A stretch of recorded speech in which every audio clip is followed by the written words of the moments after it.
We're chatting with singing Sandra, the Calypso monarch of the Republic of Trinidad and Tobago for the year 2003. So let's go to the videotape. I lay down in meditation. I took a journey spiritually. My eyes beheld a vision shone clearly in front of me. Well, in the vision I saw an old man slowly beating a drum, humming a melody that was strange to me. Then he called me and said, Sandra, come. He arose and he showed me a country, beautiful everywhere, a land of endless bounty and the riches beyond compare. There was enough for everybody, for all their material needs. But alas, when the old man showed me my people, they were all overpowered with greed. And the old man beat his drum. The old man beat his drum. He said, take this melody, girl, go to your country, warn them of the wrath to come and if you hear him, bye-bye. Revelation time. This is revelation. This is revelation. I want them of the wrath. You're gonna get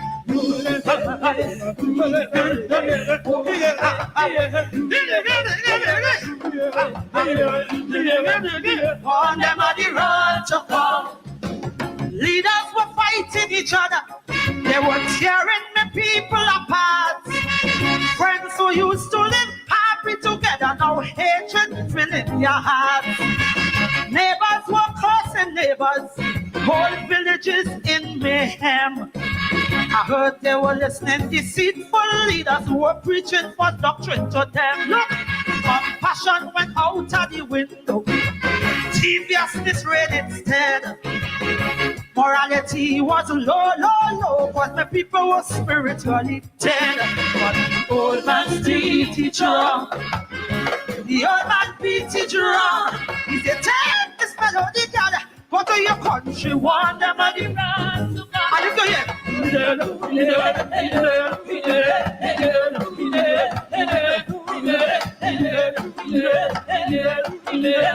warn them of the wrath.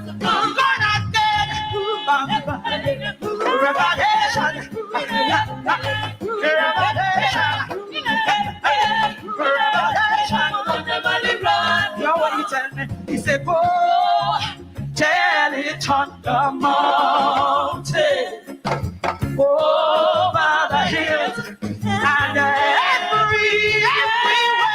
Oh, tell it on the mountain.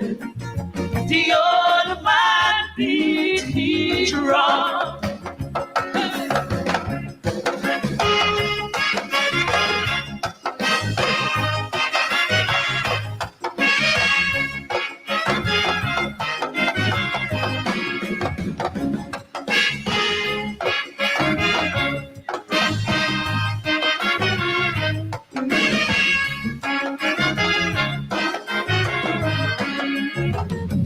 Were all in a quandary, no sense of direction.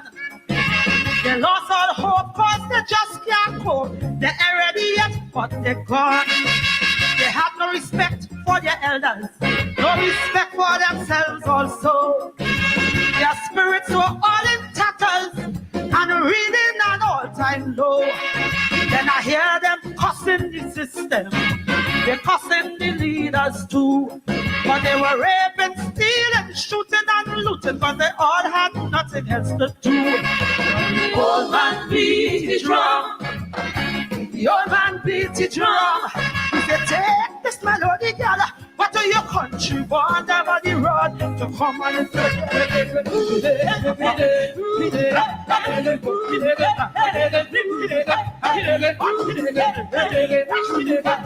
warn them on the road to come. You're gonna get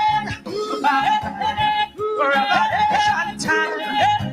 This is revelation. This is revelation. Warn them on the road to come.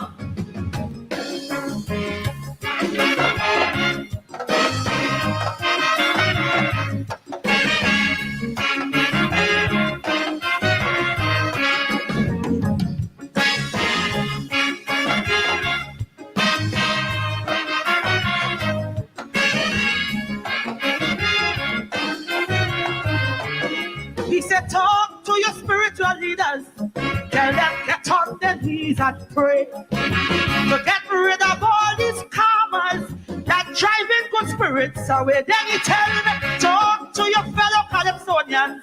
Tell them stop the shame and disgrace.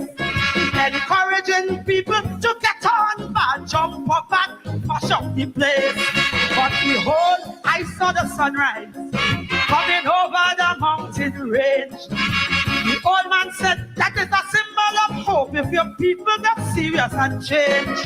But the old man beat the drum. The old man beat the drum. He said, take this melody, girl, go to your country, warn them on the road. I know you guys feel that. I hope your paws raised. Some of you can't handle. Good evening to you. Good evening to you, and welcome to this evening's edition of Politics 101. Coming in there with singing Sandra Devines, the late Sandra Devines, one of the greats of the Calypso art form.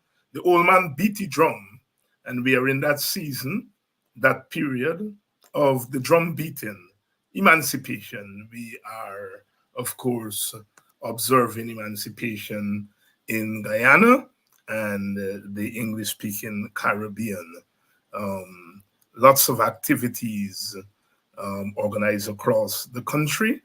It has been 186 years since our foreparents finally walked through the gates of the plantation.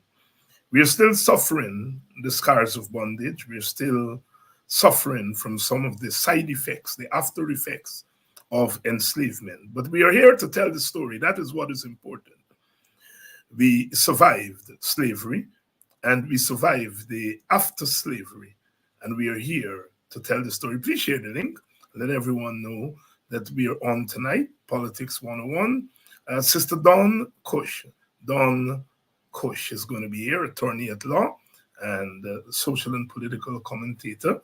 She's going to be here tonight, and we are going to be talking about a lot of the issues that we are faced with. Last night, we had Vincent Alexander on and some bombshell information. I just got back from, you all know what, a funeral. We just laid to rest in Buxton.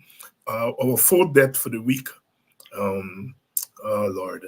And people were just telling me that the rigging is already started. So people were tuned in last night when Vincent made those revelations.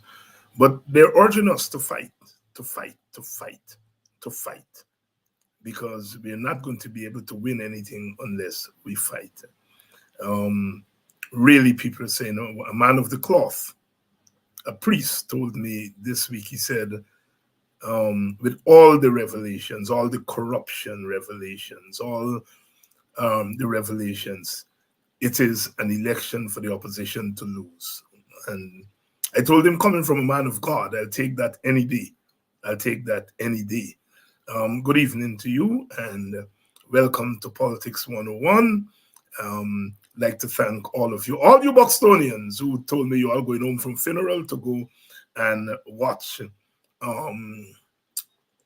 Politics 101, and tell me it's nice to bring on women, and so I say hello to you Buxtonians, and I tell you old strain. You know, all your ladies who say, well, it's what? All them other party naming leader. When you party naming, you the leader. And they say, it's what? Well, it's what? It's what really what? What? You promoting other people. What is what? What happened to we Buxtonians? Thanks very much for the confidence. But you know, things take time. We are wronged, and we are wronged. Thanks for the confidence. Thanks so much for the confidence. It means a lot to our people.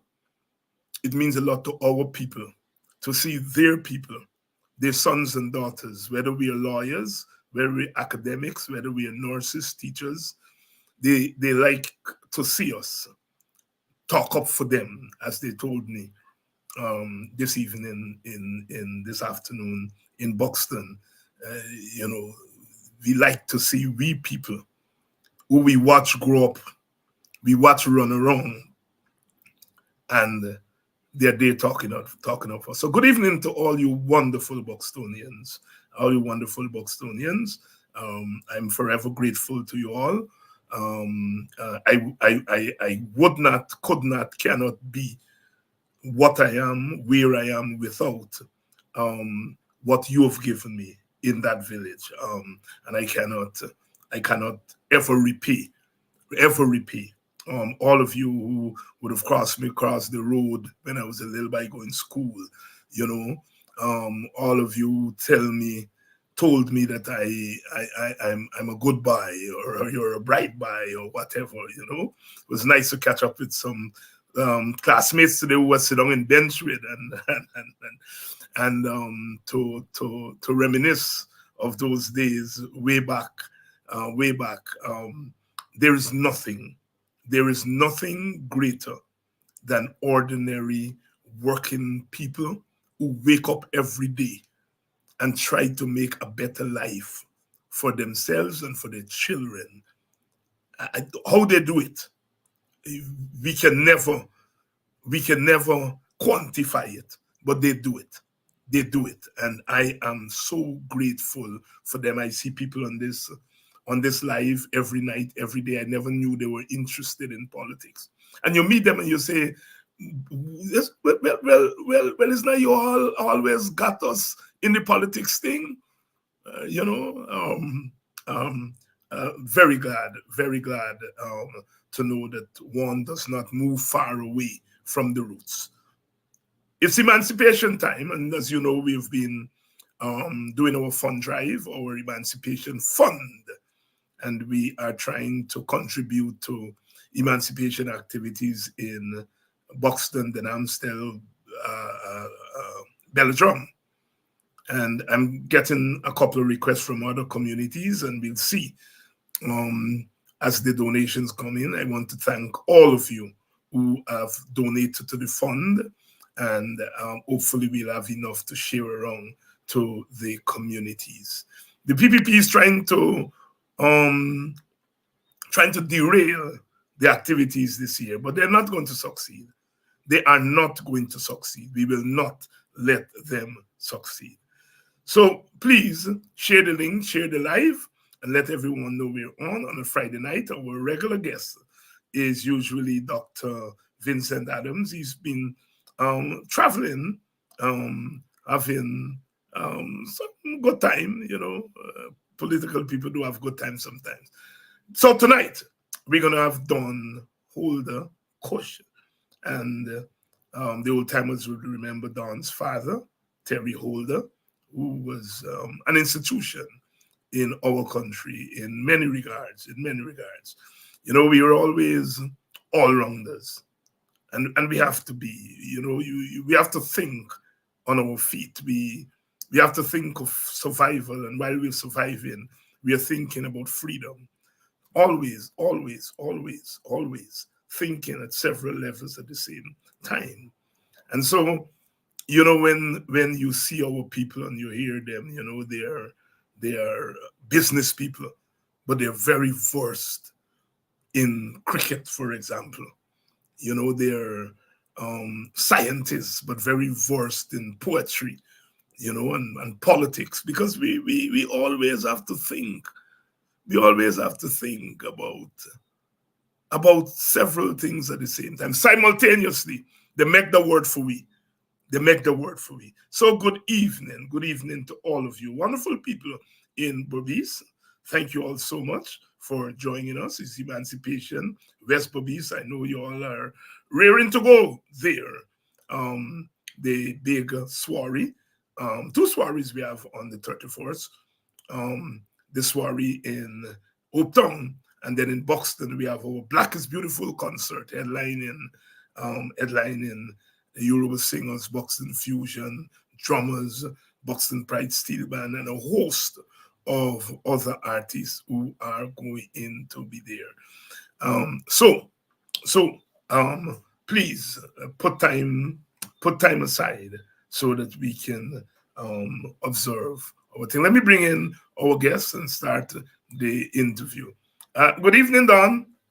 Good evening, Chief Uhuru.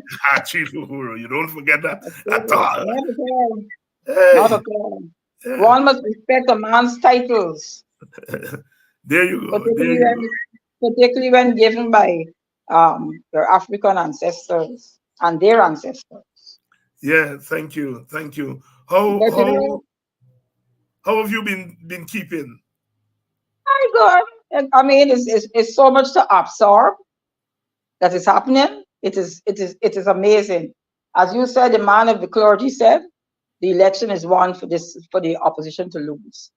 Right? I've never seen anything like this happening in the last 2 months. Everything that could possibly have gone wrong with this government has gone wrong, and it didn't stop. It continues every day. Is another revelation.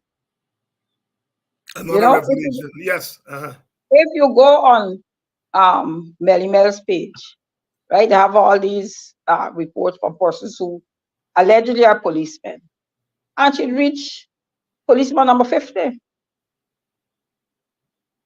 Wow. With his issues, but I heard you talking about emancipation and so on, and I always remember these words, emancipate yourself from mental slavery, but none but ourselves can free our minds, right? And that is one of the things we have to teach our children and their children and the people in the community, right? We have to be free from these things, and we must be able to be equal. Nobody can hold us down anymore. I am not a slave. You're not a slave. You talk about my father. My father instilled so much values in terms of Black pride, and I always had African outfits when he traveled and so on. In those days, I was going to St. Margaret, which is a private school, and anytime I was dressed up, I was always this girl with the African clothes, right? And as you may know, my father was very, very close. The former WPA leader, Dr. Walter Rodney. They were in the same class at QC. I know Walter's Uncle Walter, because he would visit our home frequently. And when you're a young girl, you meet somebody like that, and this man was so soft-spoken. But little things he would say, "You're a pretty little black girl, you're a pretty little black girl," and nobody could change that. As you said, the people say, "You're a bright boy," right? Where you're growing up in Buxton. But I would never forget Walter Rodney saying that to me. "You're a little pretty black girl." Well, I don't know, but I had bad luck. Yeah. I had bad luck. So something about it had to have a little bit of truth in it. Right. But yeah, and I'm saying all these things are like affirmations, right? I have a grandson, and this Snoop Dogg, who was, once on this rapper, but has really transformed his image to the extent that he was at the Olympics Games today in Paris, and he was he played some role. And he has a tune which is called Affirmations, right? You're just hearing his voice, and it's being done by some animal characters and so on. And it's positive affirmations. And particularly the Black woman in Guyana needs to start telling herself some of these affirmations. I am worthy of myself. I am worthy of being loved. I don't need a man. I don't need a man. If I have a man, he has to be a good man. And things like that. And once you instill those things and you start hearing those things from a young age, it must impact you. It must impact you. Other affirmations, I must do an honest day work for an honest day pay. I must not be corrupt. I must not steal people's things. And those things go back to things in the Bible, the 10 Commandments. But everybody seems to have forgotten those things. Well, not everybody at all.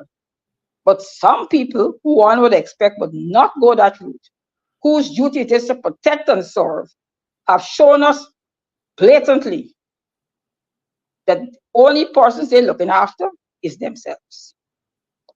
Right? You know, I like to look at stories, right? Look at facts. On the 11th of January of this year, Gail Teixeira, the Minister of Parliamentary Affairs and Governance, has refuted claims of widespread corruption within the Guyana government.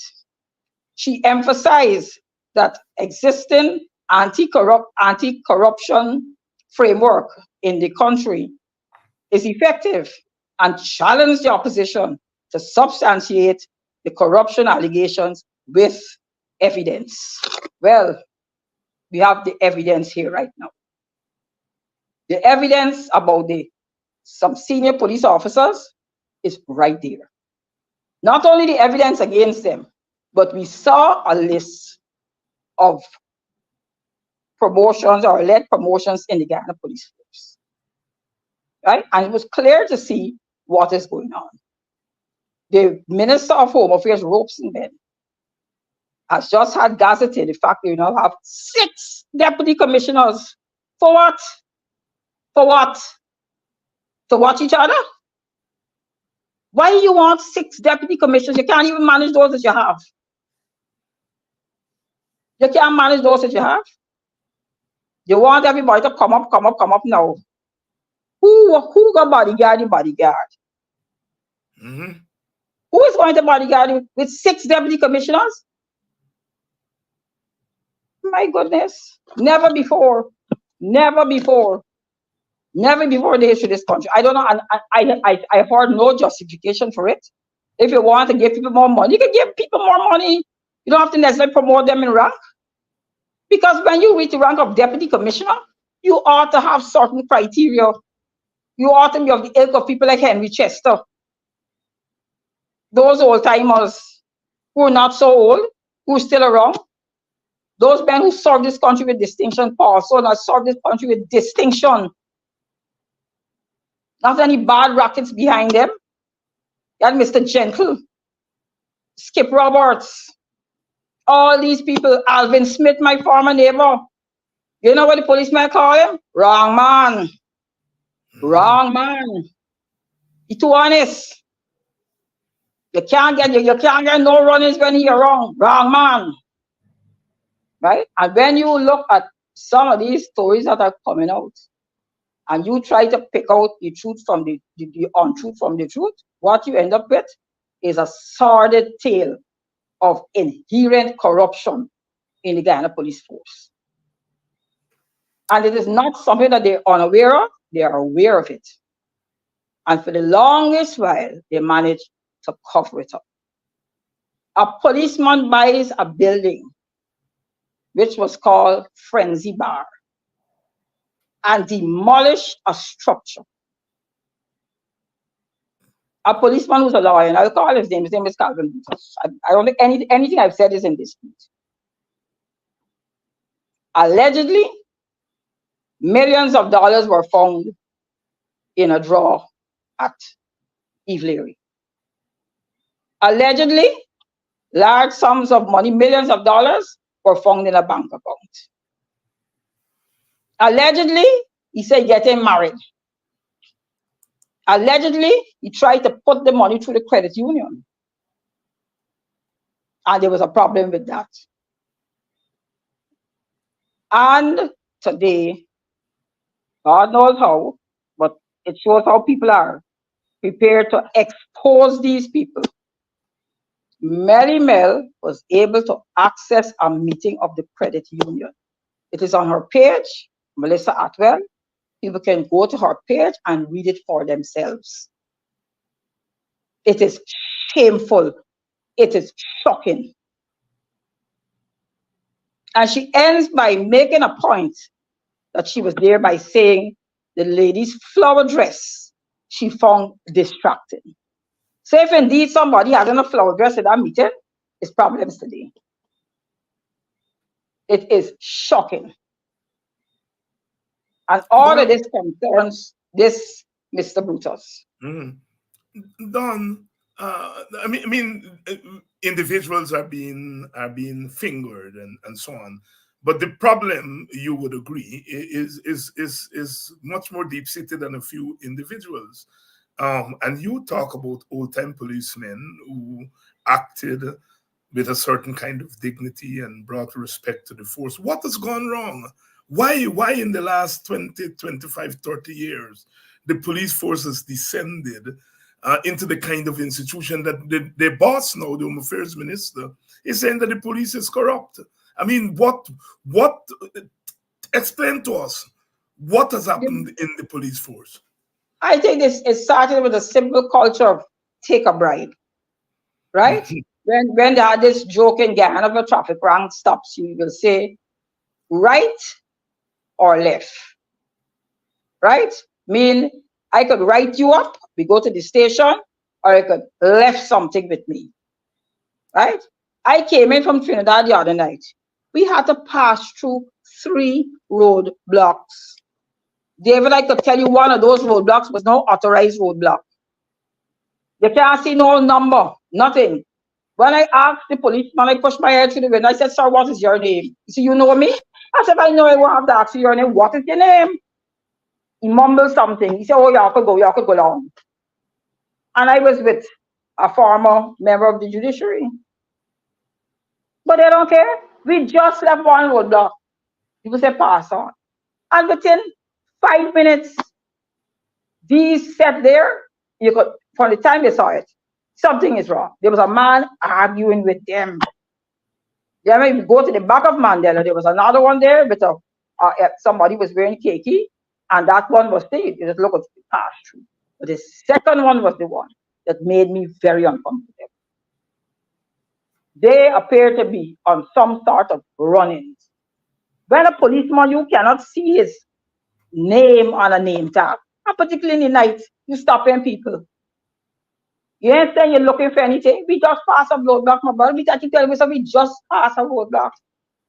And you stop us again? What's this about?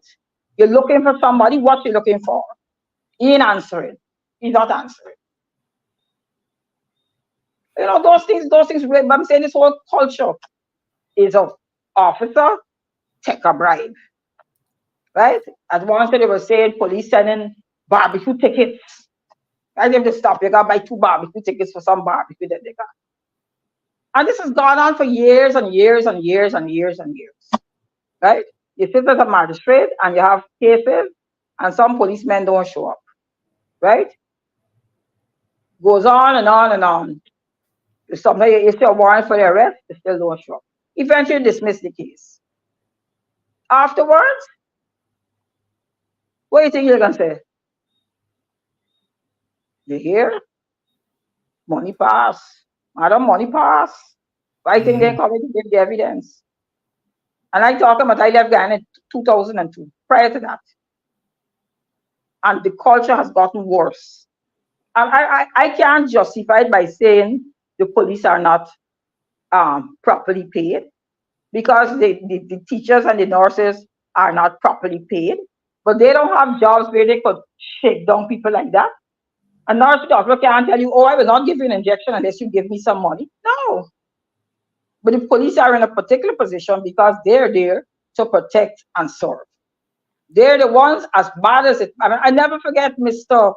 Rommel, when he was commissioner, told me something, and it's very true.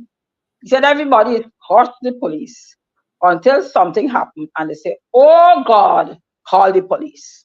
And that is true, because you still have to call them if something happens. You still have to call them. But if it's a matter that has to go to court, you have to pray to God that you will get your story told. And the police will come to court and give the evidence they're supposed to give. And they will follow all the things that they're supposed to follow. And not develop cases that are inherently weak, and the magistrate has no choice but to dismiss the case. And then the people feel very, very violated a second time. A second time. So this has been going on for too long. Yeah. Is there a relationship between the political directorate? Paul Slow was on this program earlier this week, and he said that incidences of corruption had decreased during the coalition period, and then they went back when the PPP came back to office in 2020. Do you agree that there is some relationship between the political directorate led by the PPP and the incidents of corruption, where the PPP, in order to get the loyalty of the top brass in the police force to serve as a political tool for them, they are prepared to turn a blind eye to corruption? Some people would say to encourage corruption in the police force. Do you agree with that thesis? Of course I agree with that. I mean, because certain people were sent for when this government came into office. Certain people were sent for, right? We have a commissioner of police whose tenure was up and it was extended. But you have other competent officers who were there. You have Mr. Cooper who's died, and you have the officer called I think he's an assistant superintendent, assistant commissioner Mark Bean, right? The brightest of them. I have never heard anything adverse about him, but you don't hear about him at all. His name comes up because they will probably jiggle him up to one of the 6 deputy commissioners. But who the other 5 gonna be? Who the other 5 will be? All of them have stories. All of them have stories, David. All of them, and it is so sad. It is so sad. Dan, when the acting commissioner came out and said that there was no transaction at the police, the police, what you call it, where the money was lodged allegedly, the police credit union, and the acting commissioner come out and said, well, no money was deposited there, and then later on in the day, the press was able to publish the document showing that indeed this transaction occurred. What do you make of the commissioner coming out and saying nothing happened, and then a couple of hours later, he's proved to be lying? What do you make of that? You see, I think he probably figures that everybody will just sit down and not say anything, right? But now everything has changed. Everything has changed, right? I mean, Melly Belting is right here. Right here. And I could only say this is allegedly, because I haven't heard it, but she has what she's saying. She learned by being present at a meeting. And it's very, very, very blaring. You know, she said, well, this morning I run in Melly Mel page, and Melly Mel got Mr. Brutus information from the beginning to the ending. And it had to be done by somebody in this organization before the 11th of July this year. You know why? Because I have the ledger and I signed it on the 11th of July. Here comes Mr. King. They screenshot all of Mr. Brutus' passbook with all the information. So there's people who have access to all information, and it's a police, not a civilian. Ms. Donna said, Azor, bring the ledger. You see, I signed this thing on the 11th of July. I'm taking possession of all these keys. When y'all imagine and beaten, y'all ain't gonna make I lose me accounting qualification. Not me a serious. That's a eat little bit of food. Forget where I get in this organization. I need possession of the keys now. Y'all getting on my last nerve. Right? So I mean, there is this is happening at a meeting, right? So there's all sorts of issues coming out of that. Do you have any confidence, Dawn, in the police investigating this issue with Mr. Brutus? The police can't investigate anything for themselves. Okay, not at all. Not at this time. Not this set of police. They cannot investigate themselves. They cannot, because everybody has a secret or somebody, right? And all of that was revealed in everything, right? Everybody got a secret for somebody. So who's gonna investigate the police? So long way have special branch officers and so on. I don't know who they are now. I don't know who they are now. What right? But I mean, this sort of things that happen and so on, it makes people very uncomfortable. Because if you got money, you got no problem. all your problems could go away. And it is really, really sad. What would you recommend? Really What source would you recommend? Nigel Hughes talk about bringing in some institution from the Caribbean. Paul Stowe says, how about the FBI or Scotland Yard? What would you recommend? I would agree with bringing in FBI or Scotland Yard. Right? I would agree with that.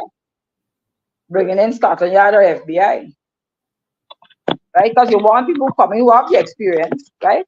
Who are not in any way linked to these people. As a linked, like, well, we are Caribbean brothers kind of thing. Right? You want people to come in and all they're looking at is the facts. And if at the end of the day, the facts are not facts as we thought, well, the process will be clear. But if on the other hand, it reveals corruption and a serious level of corruption in some of the highest levels of the Guyana police force, then will the government act on a report like that? Will the government act on a report like that? Will the government act on a report like that? And of course, Dawn, police corruption is not the only form of corruption. We've been hearing now, and the government has admitted that at the level of procurement, at the level of contracts and so on, the massive corruption, although they're saying it's not massive, but they do admit that there is corruption there. Comment on that. I mean, what's happening there with the procurement and all these contracts and the corruption that is coming there? And then we have gold smuggling. The United States government a few weeks ago, fingered some business people, but very importantly, a permanent secretary. Not only a permanent secretary, a permanent secretary of the Ministry of Home Affairs. The Ministry of Home Affairs, which is the ministry that has responsibility for the Guyana Police Force.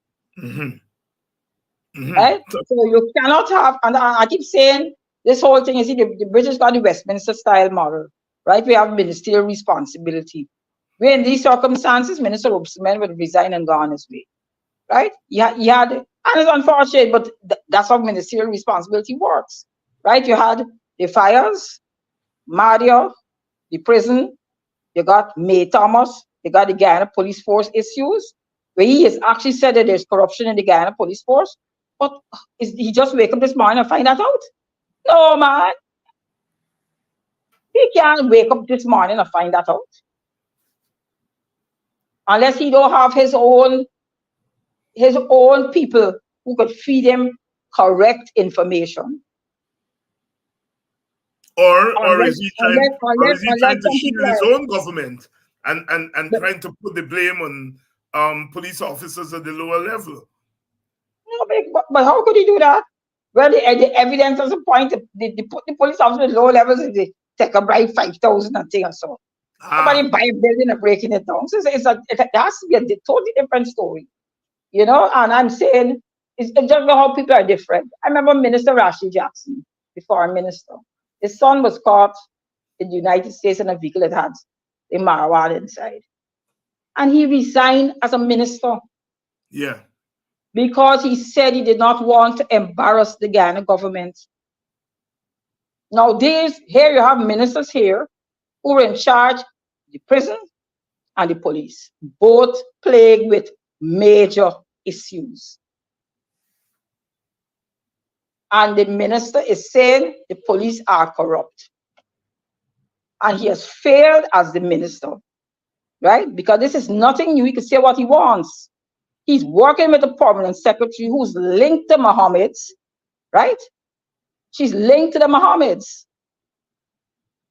There are photographs of her, right? And I happen to know of a matter in which a young man had wrote a post on Facebook that this permanent secretary was interfering with his relationship with his girlfriend, and that she'd taken the girl to somewhere where the Mohammeds were to try to sort out a matter between I think it was Asudin and his wife or something like that.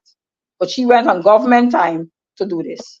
and he was charged with cybercrime bullying of the PS. The magistrate dismissed the case, and they appealed it. They appealed it. But let us see what they're going to do now. If they're going to really proceed with the appeal in the light of all these allegations against her. And I'm saying, how could a permanent secretary be involved in this level of corruption and nobody in the ministry can't tell the minister what is happening? Your duty is to the minister. If you're working in the ministry, well, first of all, her duty should be to the minister. Yes. But her duty is to the dollars. Her duty is to and look, she's paid a price. She's paid a price. She's been publicly shamed. Dawn, is it possible for a permanent secretary in a government in Guyana to be acting on her own, to be acting without some kind of direction from people higher up than her? But I don't know how to answer that because I don't. In this specific case, I'm not sure what was going on. Yeah. The FBI have been very kind of cagey with what information they've revealed. Right. They say she was in some arrangement with the Mohammeds and so on, and that's the level of her involvement. But of course, we don't know what else will happen. We have a lot of rumors circulating, but we can't rely on it. We have to wait and see. But from your experience of dealing with the Americans and the FBI and so on, when they are not forthcoming with information, is it not that they do have information, but they may be involved? Yes. It might mean a big lash coming.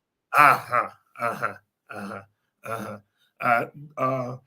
I would really like to see some of the senior members of this government board a flight to JFK. Well, we had a situation the other day where Minister Barrett was said to have been escorted by agents at the airport. He denied it, but there was a picture, a photograph with. That's correct. Yeah. A man walking very, very close to him. Yes. But then the US came out and said he was not detained for questioning. Right. But before they said that, his attorney at law said he could not have been questioned because he had a Guyana passport. Mm-hmm. So I suspect he may have, if they attempted to question him, he may have raised that. That's my own suspicion. But that is what may have transpired.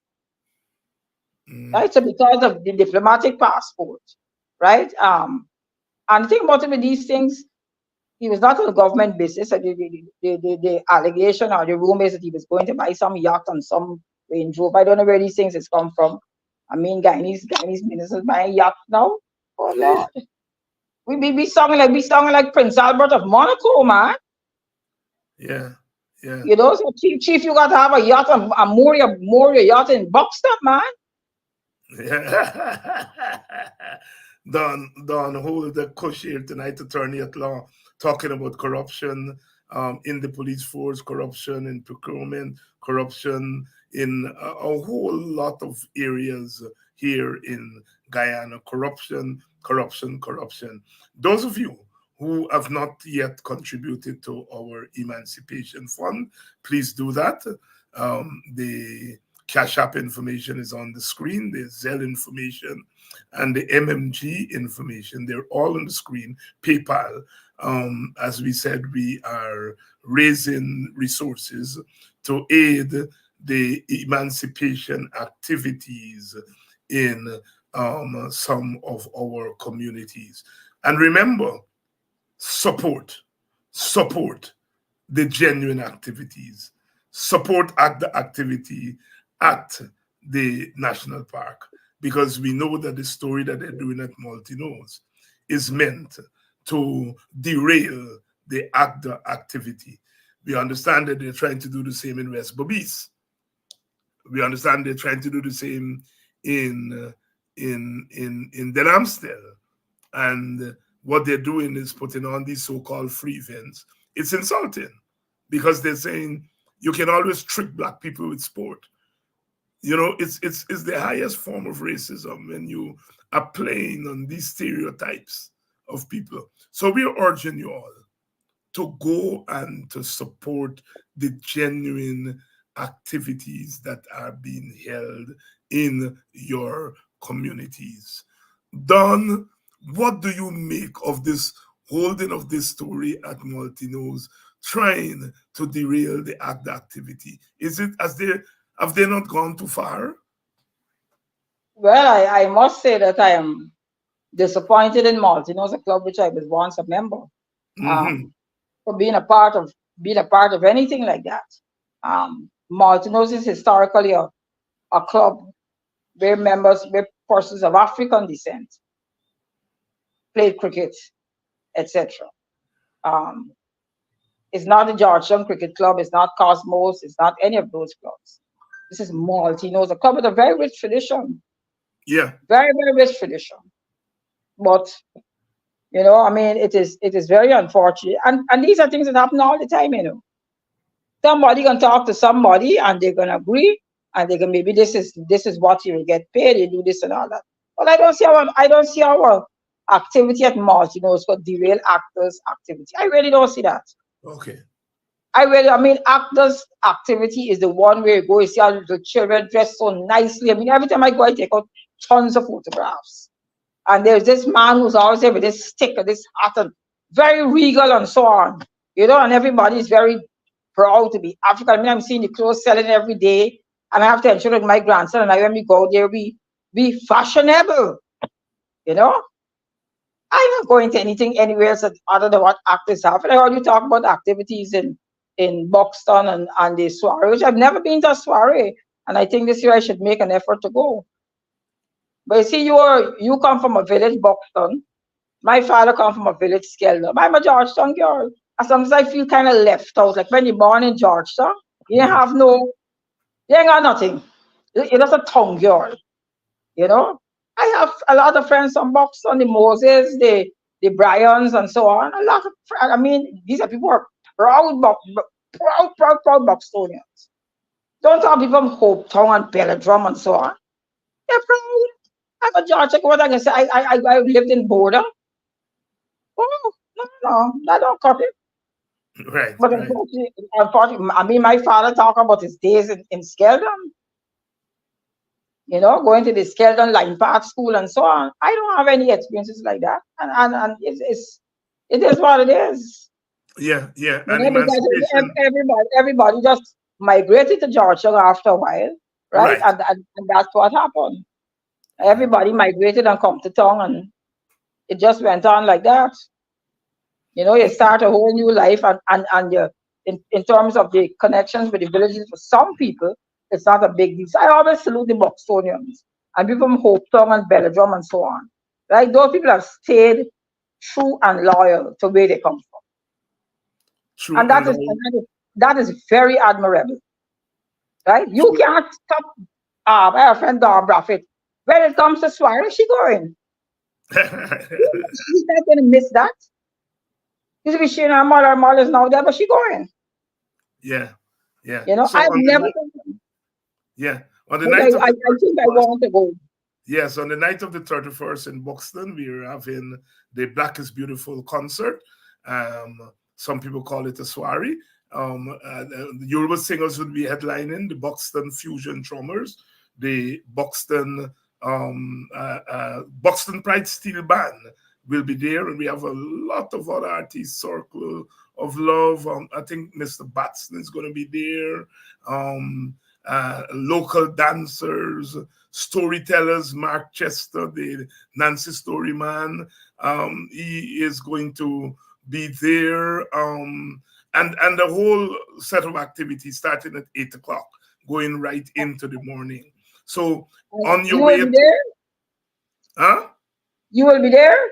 Yes, I'll be there. We have three guest speakers, Aubrey Norton, Nigel Hughes, and I would be speaking, bringing greetings. So it's. But that's interesting. I'm glad you said that, because I heard you at the beginning of the program say the people asking you what happened to you. Where is the WPL leader? So now you're calling the names of the other two major parties, their leaders. So I guess it follows that David Hines is the leader of the WPA. Yes. So I don't say David Hines. Yes, the ladies, the mainly women in Buxton give me hell today, man. And they say, well, it's what? You're Well, it's right. what? You're right. You're right. Yeah, that's why So, you're talking about Norton and you. What about you? What about you? And I tell them all straight. But Norton, Nigel Hughes, and myself, we will be the that's very speakers good. on Wednesday night at the Buxton Soiree. Usually, some people stop there on the way to Hopetown. Some people go to Hopetown and then stop in Buxton. Oh, the same day with the Hope Song thing? And what time your thing starts? It starts at 8 o'clock. It starts at 8 Okay. o'clock. Right. So people usually time their stuff. So please, on the 31st, come on down to Buxton. I will be there. Wonderful. I will be there. Wonderful. I don't have any friends in Buxton any longer. They're all migrated. Yeah, all the Moses migrate and the Brian migrate, but the Brian's mother, they're still there. I suppose you would have gone to school at Bishop with Andrea. I went to QC with Shelley Bryan. Oh, Shelley. You went with Shelley. Brother, I can't remember the brother's name. Kevin. Shelley brother went to Queen's College. Kevin. Yes. That's him. Right. And then of course the Moses is Brian right. Moses. But one of the I actually know Colleen Moses, and then I know Victor Moses through the Queen's College old students. Oh, okay. Those are very, very proud Buxtons. And I have a friend who died, Charlton Fox. Charlton, yes. Fox. All them company proud. His mother died in the States. He had to bring home the ashes. She had to be buried in the Buxton Anglican Church in the graveyard there. You know, she made it clear. No. I got to be buried in Buxton. Yes. So you can have those strong ties and so on. But David, there's too many things happening. You know, I just came across something about the speaker had banned the use of the word corruption. You could believe that?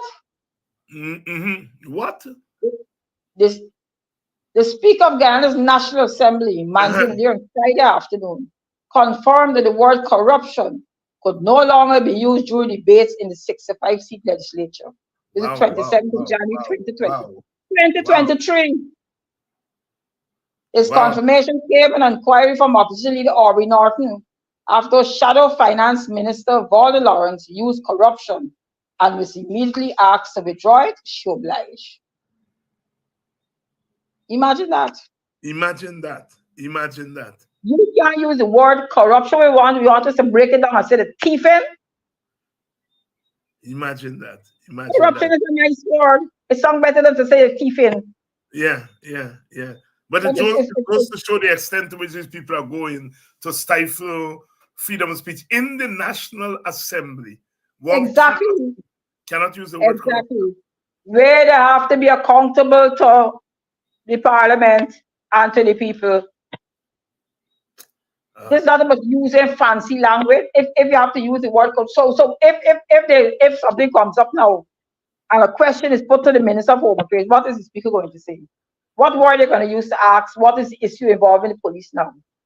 That is of national importance and of national security. Because if we talk about corruption in the police force, our national security is at risk. Our national security is at risk. Yeah.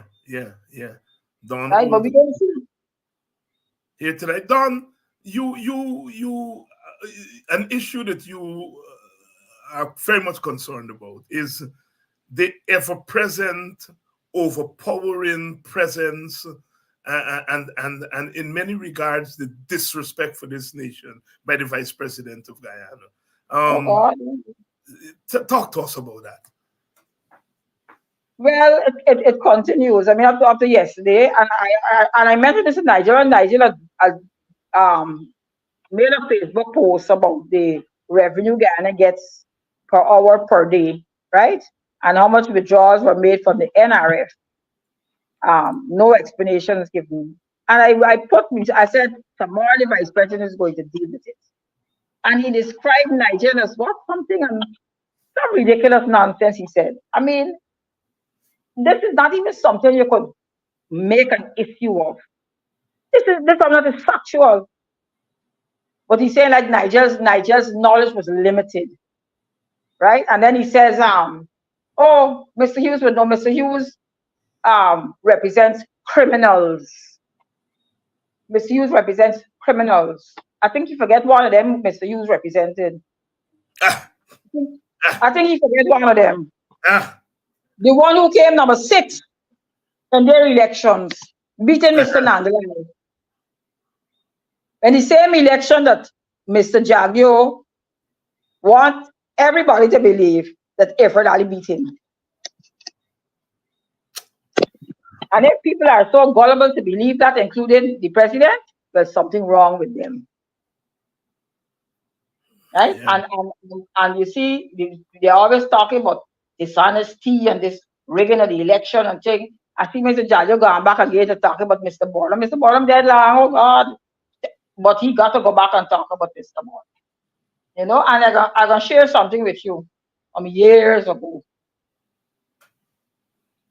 Let us begin to answer the question of the PPP and its commitment to democracy by defining the context of our political system. Democracy cannot be confined to electoral politics. It must be, if it is to be effective, must be a philosophy which pervades all the institutions of government, including the political parties. Every Guyanese knows that the PPP seeks to control all of the institutions of the state so that they can bend them to their will. As a party democracy, the PPP is known for rigging internal elections in order to get what they want or expel those who advocate democratic practices in the party. The former leader of the AFC, Mr. Kemraj Ramjatan, was expelled simply because he advocated for the removal of the Marxist-Leninist clause of the PPP constitution. Of course, the locus classicus of PPP rigging occurred in 1961. Though far removed from in time, this event encapsulates the methodology of the PPP. Dr. Jagan and other leaders of the PPP did not want Balram Singh Rai elected to the position of General Secretary because he was opposed to PPP policy in several areas. Their preference was Brindley Ben, a true believer at the time. The election was shamelessly rigged, and this was Singh's evaluation of what occurred.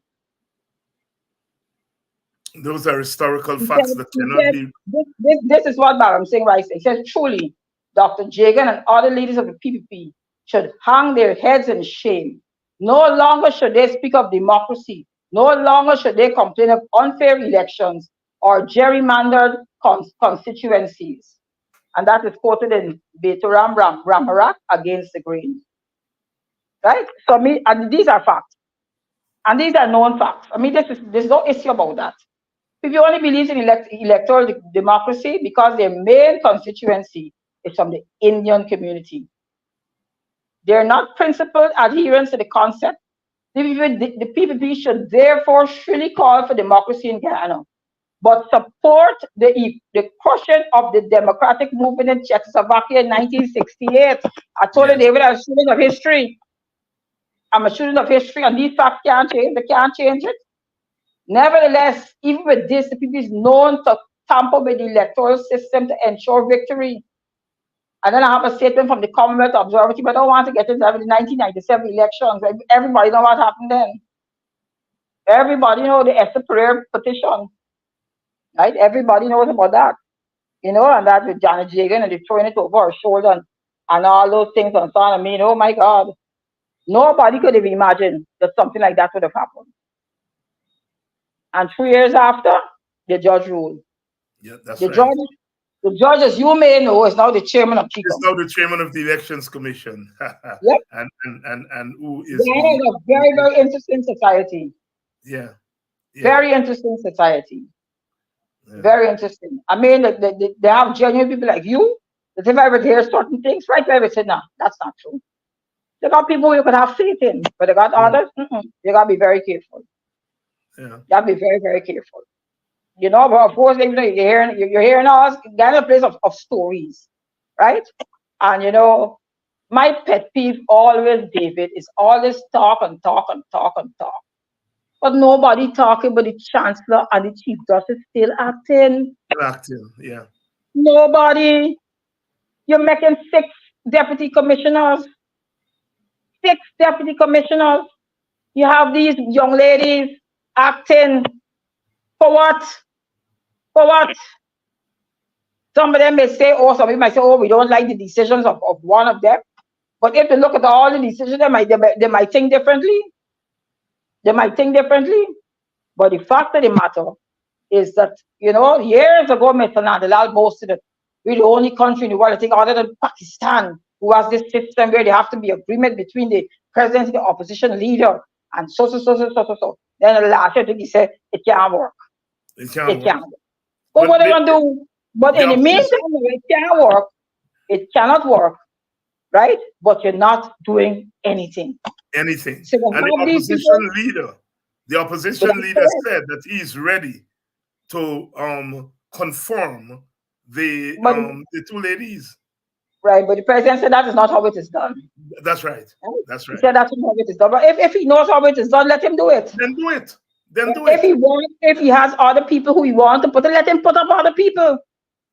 But you're not putting up anybody else. You're not saying anything. But you have these 2 ladies there, right? And they've been acting since 2017.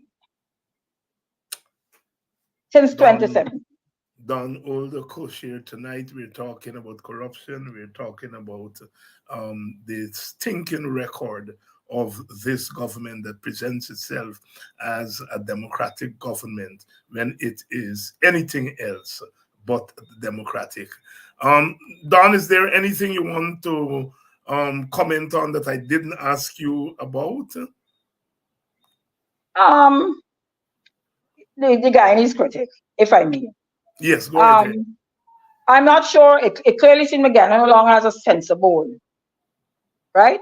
So somebody could go on social media and say the most vulgar of things about somebody. Somebody who's barred from the court about speaking about parties in a matter, who continue to speak about them, who was lashed out at the judge in the matter, who's a newly appointed judge. I mean, something is wrong, right? I think some little thing may have happened, because the last few days he's saying he's considering running for president, and that scares me, because there are people who are actually saying, yes, that would be a good idea. We would love to have you as the president, and I guess that is the so-called concept of democracy, right? Who wins the most votes wins. Whether they were influenced by anything else, so be it. And that's why I wish we would go to the system like Barbados and so, where we have constituencies. And the best person for the constituency will win. And they got to work hard to get it. Yeah. Right? There was a man in Barbados called Hamilton Lashley. He was a member of both parties. And then he became an independent. He never ever lost his seat in, I'm going to name the area. But he never ever lost his seat, no matter which party was, because he worked so hard in the community. As an independent, he could win his seat. Right? And Barbados is, and Jamaica knowledge is all about the constituencies. What we have here, with you have X amount of seats, and the leader of the list can say, oh, these are people going to parliament. No. Let the people earn their election. Let them go into the communities and work. And you have a proper system there. Of course, that's assuming that they ain't got no rigging and all of that. Because even that system there, you could have rigging. You could have rigging in any system. But if you have a fair system like that, or if you have a fair system as we have it now, then I guess we could live with the outcome. Right? But I mean, I think this government has really, I mean, I was one person when this government came into power. Of course, before I was terminated, I was prepared to give them a fair chance. But before I could even give them a fair chance, they do me wrong. They knock me off. Knock you off, yeah. So when they're going to knock me off, they expect me to do sit at home and cry? No, I have to talk. I have to share my story. Particularly with people overseas who are shocked when I tell them what transpired. Mm-hmm. They can't understand why a professional will be terminated like that. They can't, it just makes no sense to people. But this is like the Wild West, you know? You decide to come in a village, shoot up everybody who survives. And Yeah. I actually feel very sorry for the president. I am not sure how much control he has. I hope that I am wrong by saying that, right? But it seems that somebody else is running the show. And everybody knows who that person is. He That's right. running the show. He gonna cut out everybody on a Thursday. It moved from Royfield Ford, Dorwin Bess, Arby Norton. No, Nigel Hughes. Now that one shake him up. Yeah. Yeah. That one shake him up. Right? So Nigel Hughes get cost for money. I said, but what is wrong with this man? What kind of behavior is that? First of all, how is it the vice president hosting his press conference at Freedom House? Freedom House. Speaking about government business at Freedom House. Freedom House. And the president I don't know how many press conferences the president had. So I don't know if the president is given the role of public relations or press conferences to the vice president. And imagine once the Guyanese critic was like the moderator. He took over from Kwame McCoy. He's asking the questions. He's suggesting that Glenn should be charged for murder how much years ago. No sense of decorum, no sense of anything. It's like the Wild West, you know? I remember long ago, Gordon Mosey was banned from attending press conferences by Bar Jagger when he was the president. Right? So when you want to ban the press, it means you got something you don't want the press to hear. Or you're afraid they're going to ask you questions you can't answer. Right? And sometimes I'm a little disappointed with our journalists because yesterday press conference I thought would be really hot. It was going on with the police. Right. You know, but I guess time will tell. This is the matter, the issue with the police is not going away. It is not going away. No matter how they try, it will not go away. Heads will have to roll and people have to answer. Because somebody, as somebody said, will have to come in and there needs to be some investigation. Right? We can't be the laughing stock of the Caribbean and the world with all these things happening and we pretending like nothing is happening. And one of the men with the allegations are made him decide, I am going to leave. I'm going to leave so y'all could investigate me. Mm-hmm.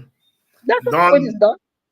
Dawn, thank you so much for coming through tonight and helping us make sense of the corruption. Always a pleasure to be here. And certainly we know that we'll have you back soon. Have a wonderful weekend and enjoy the Emancipation Week that is coming up. Thank you very much. Thank you. Day before you go, I wanted to ask you what are your views on the England versus West Indies? Well, it's in the balance there today. We had a good day, but you know, West Indies, you know, in order to win a cricket match, you have to be consistent, you know. We had a good day today. I think the score, we could have added another 50 or so, but we came back with 3 quick wickets. And I hope the intensity continues tomorrow. That is all we can hope for, you know. I hope so too. Yeah. I just hope. Unfortunately, we got a little distraction. At least for me, all eyes on the Olympics for me. And right. And I wish Guyana all the best. And David, thank you again. And I will see you at the what you call it? What's the name of the event? Black is Beautiful. Black is Beautiful. Yes, Black is Beautiful. Where is it being held? At the line top. At the line top. The Buxton line top. I don't know. Where's the line top? What do you mean? The embankment, the embankment road that used to be the train line. So I can come up the embankment road? Right, yes. They usually close off the thing on that night. And okay. I will be there. All right. Take care. Be safe. Right. Okay, bye-bye. Dawn Holder Cush coming in tonight and weighing in. And I would like to thank you all for staying with us another night, another week. Please make your contribution to our fund, Politics 101 Emancipation Fund. The Information is there on the screen. It is Cash App, PayPal, Zelle, MNG. Please make a contribution, however small, however large, because it will go a long way towards helping a couple of communities to have a successful emancipation observances. So I'll see you all on Monday night. And for those of you who are into cricket, we shall see you all. We shall see you all on Sunday night. Here's hoping that on Sunday night, our conversation would be very positive, if the West Indies were to play good cricket tomorrow and take us into Sunday. Thank you all much. Thank you all much.